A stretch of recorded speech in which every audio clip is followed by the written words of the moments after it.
5 राज्यों के विधानसभा चुनाव के नतीजे सामने आ चुके हैं और इसने साफ कर दिया कि किस राज्य की जनता किस पर भरोसा करती है। असम और पुडुचेरी का जिक्र करें तो बीजेपी का डंका यहां बजा, तो वहीं पश्चिम बंगाल में तृणमूल कांग्रेस का परचम लहराया। तमिलनाडु में डीएमके की अगुवाई में सरकार बनने का रास्ता साफ हुआ, तो वहीं केरल में लेफ्ट गठबंधन ने बाजी मारी।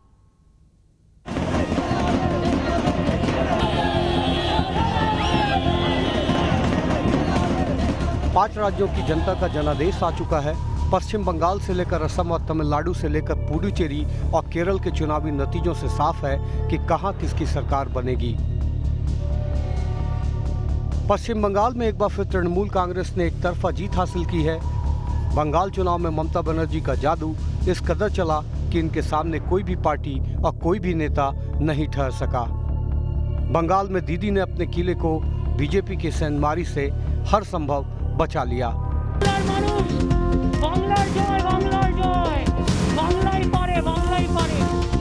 पश्चिम बंगाल में निराशा के बीच बीजेपी के लिए असम से राहत की खबर आई।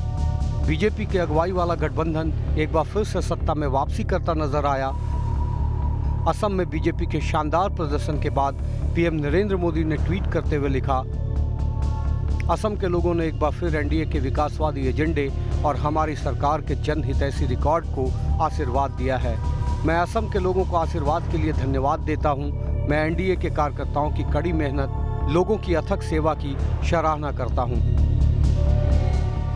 असम में विधानसभा की 126 सीटें हैं और बहुमत के लिए 64 सीटों की जरूरत है, जिसे बीजेपी हासिल कर चुकी है। और ये स्पष्ट हुआ है फिर से एक बार बीजेपी सरकार बनेगा, ये निश्चित है। जनता ने इस विषय पर विशेष रूप से एक मजबूत कदम उठाया है। असम में कांग्रेस गठबंधन की हार के बाद असम प्रदेश कांग्रेस समिति के अध्यक्ष रिपुन बोरा ने इस्तीफा दे दिया। बीजेपी के लिए दक्षिण का किला फिलहाल दूर दिखाई दे रहा है। तमिलनाडु में डीएमके ने शानदार तरीके से जीत का परचम लहरा दिया है। राज्य में द्रविड़ राजनीति के सबसे बड़े हीरो के तौर पर एमके स्टालिन की अगुवाई में डीएमके गठबंधन तमिलनाडु में अगली सरकार बनाने जा रही है, जबकि पहली बार राज्य की राजनीति के दो बड़े दिग्गज जयललिता और एम करुणानिधि के बिना लड़े गए इस बार के चुनाव में सत्ताधारी एआईएडीएमके को करारी शिकस्त मिली है। केरल में सत्तारूढ़ सीपीएम के नेतृत्व वाला वाम लोकतांत्रिक मोर्चा सत्ता में फिर से काबिज होने के लिए तैयार है। केरल का फाइनल रिजल्ट आ गया है, जिसके मुताबिक एलडीएफ को जनता ने सत्ता के सिंहासन पर बैठने का फरमान सुनाया है। यहां बीजेपी का खाता भी नहीं खुल पाया। केंद्र शासित प्रदेश पुडुचेरी में बीजेपी गठबंधन बहुमत पा चुकी है। 33 सीटों वाली पुडुचेरी विधानसभा में 30 सीटों पर चुनाव होता है, जबकि यहाँ 3 सीटें मनोनीत होती हैं, जिसे केंद्र मनोनीत करता है। Team news nation. और चुनाव में जीत की हैट्रिक लगाकर ममता दीदी बैटल ऑफ बंगाल की बाजीगर तो बन गई, लेकिन जीत के जश्न में कुछ हद तक काफी कुछ फीका कर दिया नंदीग्राम में उनकी हार ने। जहां से शुभेंदु अधिकारी जीत गए, तो वहीं दूसरी तरफ पूरी ताकत झोंकने के बावजूद बीजेपी दीदी का किला भेदने में नाकामयाब रही।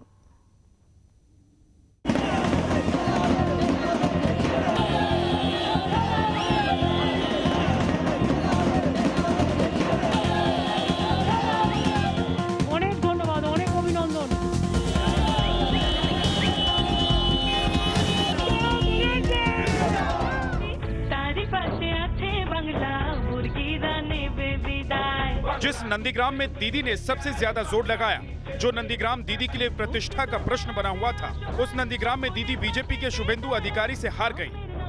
शुभेंदु अधिकारी 1,09,673, Mamata Banerjee 1,07,937, Meenakshi Mukherjee 6,198, Manoj Kumar Das 235।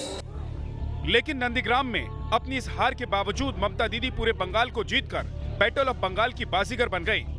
I struggled for Nandigram because I fought a movement, so I have forgotten now. It's okay. Let the Nandigram people, whatever they have given the verdict, I accept that.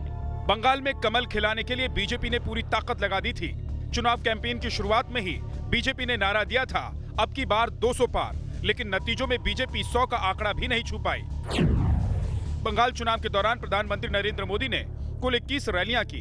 गृह मंत्री अमित शाह ने भी करीब 3 दर्जन से ज्यादा रैलियां की। यही नहीं, केंद्रीय मंत्रियों से लेकर यूपी के सीएम योगी आदित्यनाथ और शिवराज सिंह चौहान जैसे दिग्गज बंगाल के रण में उतरे थे, लेकिन बंगाल के नतीजों में इस बड़े लाव लश्कर का ज्यादा असर नहीं दिखा। पश्चिम बंगाल में भारतीय जनता पार्टी ने बहुत कड़ी मेहनत की, पूरी यंत्रणा लगाई।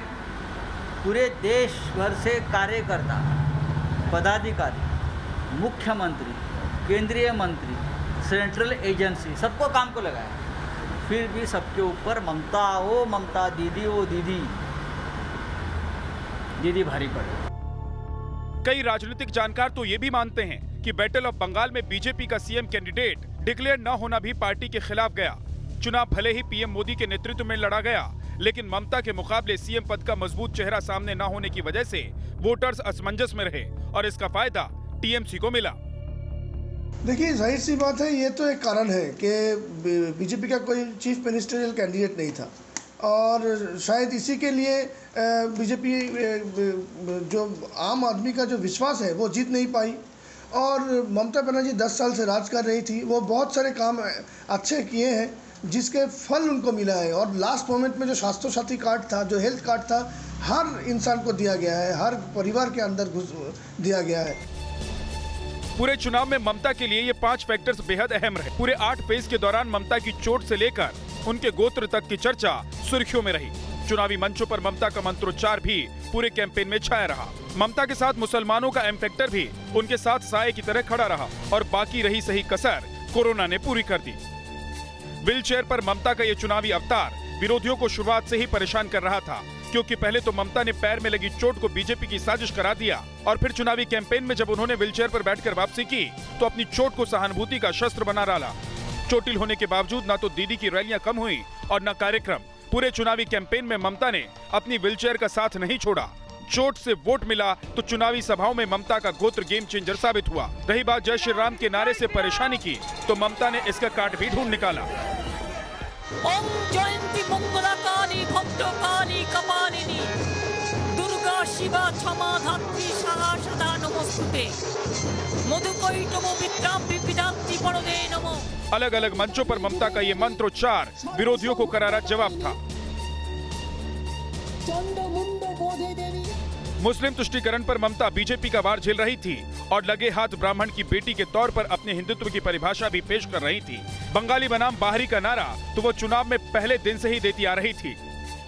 ममता बनर्जी प्रचार का, इलेक्शन प्रचार का शुरू से एक ही बात कह रहे थे कि बंगाल को बाहर से जो लोग आ रहे हैं वो बंगाल को लूट के लेके चले जाएंगे। तो ये सेंटीमेंट बहुत अच्छी तरीके से ममता बनर्जी ने यूज़ किए हैं और उसी सेंटीमेंट के चलते इतने वोट मिले हैं। ये जो बाहरी और भीतरी, ये जो मोदी, अमित शाह सब और जेपी नड्डा, जो सेंट्रल लीडरशिप, योगी आदित्यनाथ भी आए थे, ये लोग सब बाहर से आए हैं, ये लोग यहाँ के नहीं हैं। तो ये सेंटीमेंट बहुत बड़ी तरीके से ममता बनर्जी ने यूज़ किए हैं और शायद उसी के लिए इतनी बड़ी बहुमत मिली है उनको। बैटल ऑफ बंगाल में दीदी को शिकस्त देने के लिए बीजेपी ने अपने तुरुप के सारे इक्कों को मैदान में उतारा था। बाबुल सुप्रियो से लेकर स्वप्नदास गुप्ता और लॉकेट चटर्जी जैसे दिग्गज एक एक सीट के लिए बैटल ग्राउंड में उतरे थे, लेकिन इन दिग्गजों का भी कोई करिश्मा नहीं दिखा। 2016 के विधानसभा चुनाव के मुकाबले बीजेपी ने बंगाल में अच्छी जमीन तैयार की, लेकिन सरकार बनाने का सपना अधूरा रह गया। जबकि दीदी सत्ता की हैट्रिक लगाती हुई बंगाल में तीसरी बार मुख्यमंत्री बनने जा रही हैं। Team news nation. और पश्चिम बंगाल के विधानसभा चुनाव में ममता बनर्जी की पार्टी तृणमूल कांग्रेस ने ऐतिहासिक जीत हासिल की है, लेकिन बंगाल के नतीजे आने के साथ ही हिंसा भी शुरू हो गई। बंगाल के आरामबाग में बीजेपी दफ्तर में आग लगा दी गई तो नंदीग्राम से ममता को सियासी पटकनी देने वाले बीजेपी नेता शुभेंदु अधिकारी के काफिले पर हमला भी हुआ और इन हमलों के पीछे तृणमूल कांग्रेस के कार्यकर्ताओं का हाथ बताया जा रहा है।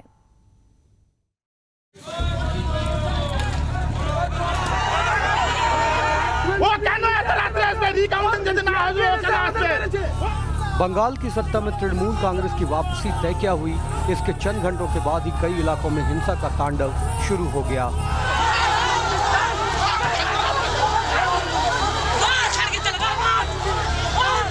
ये तस्वीरें बंगाल के आरामबाग में बीजेपी दफ्तर की है, जिसे चुनाव नतीजे आने के कुछ ही घंटों बाद आग के हवाले कर दिया गया। आरोप है कि तृणमूल कांग्रेस के कार्यकर्ताओं ने बीजेपी दफ्तर में आग लगा दी। जैसे जैसे बंगाल में तृणमूल कांग्रेस के उम्मीदवारों की जीत की खबरें आती गई, वैसे वैसे तृणमूल कांग्रेस के कार्यकर्ता बेकाबू होते गए। बीती रात पश्चिम बंगाल के नंदीग्राम में मुख्यमंत्री ममता बनर्जी को मात देने वाले बीजेपी नेता शुभेंदु अधिकारी की गाड़ी पर हमला कर दिया गया।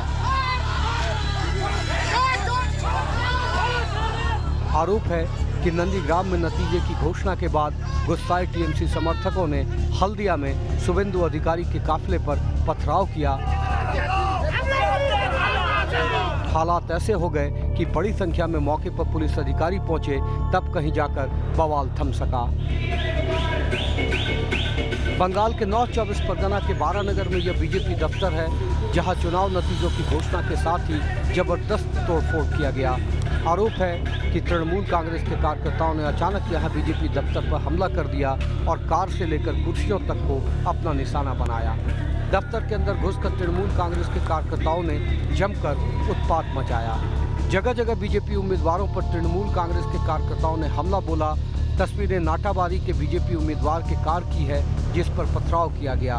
आरोप है कि चुनावी जीत के बाद तृणमूल कार्यकर्ताओं ने बीजेपी उम्मीदवार के काफिले पर पथराव किया। यही हाल जामुरिया विधानसभा इलाके में बीजेपी उम्मीदवार तापस राय के काफिले के साथ हुआ। तस्वीरों से साफ है कि किस कदर तृणमूल कांग्रेस के कार्यकर्ताओं ने बीजेपी उम्मीदवार तापस राय की कार को घेर लिया है। हालांकि पुलिस कर्मियों ने तापस राय की कार को भीड़ के बीच से किसी तरह बाहर निकाला, लेकिन जैसे ही कार आगे बढ़ी, टीएमसी के कार्यकर्ताओं ने उस पर पथराव कर दिया। बीरभूम में भी टीएमसी कार्यकर्ताओं ने बीजेपी उम्मीदवार के घर पर जमकर बवाल मचाया। टीएमसी के गुंडों पर आरोप है कि पहले तो उन्होंने बीजेपी उम्मीदवार के ट्रैक्टर में आग लगा दी, फिर घर में रखे चावल की बोरियों को नुकसान पहुंचाया। सिलीगुड़ी में भी टीएमसी कार्यकर्ताओं ने जमकर हंगामा किया। आरोप है कि यहां टीएमसी कार्यकर्ताओं ने पहले तो अबीर खेलकर जीत का जश्न मनाया, फिर एक बीजेपी कार्यकर्ता को बिना किसी बात के थप्पड़ जड़ दिए, जिसके बाद इलाके में भारी बवाल मच गया। हालत ये हो गई कि पुलिस को मौके पर आना पड़ा और कुछ लोगों को पुलिस पकड़ कर ले भी गई। हावड़ा में भी शिवपुर थाने के करीब एक बीजेपी कार्यकर्ता के कपड़े की दुकान में ताला तोड़कर लूटपाट की गई। आरोप है कि ये टीएमसी के गुंडों की सह पर अंजाम दिया गया। बीजेपी ने राज्य में चुनाव नतीजों के बाद भी हिंसा के लिए टीएमसी को जिम्मेदार ठहराया है। तो इस बीच पश्चिम बंगाल के राज्यपाल जगदीप धनखड़ ने कोलकाता पुलिस को शांति व्यवस्था बनाए रखने के लिए जरूरी कदम उठाने के लिए कहा है। राज्यपाल ने ट्वीट करते हुए कहा कि जनादेश का सम्मान करना ही लोकतंत्र है और लोकतंत्र में हिंसा की कोई जगह नहीं। लेकिन बंगाल की इन तस्वीरों को देखकर यह कह पाना मुश्किल है कि हिंसा की यह आग कब बुझेगी।